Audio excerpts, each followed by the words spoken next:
We enable industrial robots to work at highest fenceless speeds, but at the same time with the highest safety level that is possible, which is performance level E, according to the ISO 13849.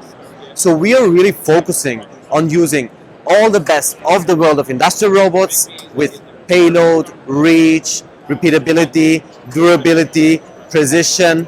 But at the same time also we take all the advantages of the world of the cobots, which is not needing a fence, saving space and the flexibility.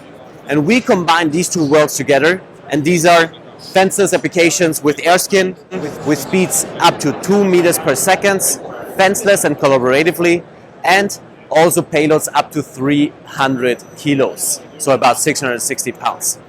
So what you can see right here now is a KUKA Quantec equipped with the AirSkin. So he's working fencelessly, you can go there, touch it, so you can work exactly next to the robot. So we often get a question how it is possible to get an industrial robot safe. So AirSkin is a soft safety skin that gets mounted directly onto an industrial robot.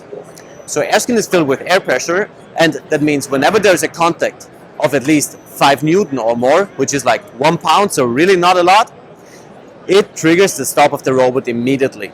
Because when somebody touches the AirSkin, the volume inside decreases, the pressure increases, and therefore the stop of the robot gets triggered immediately.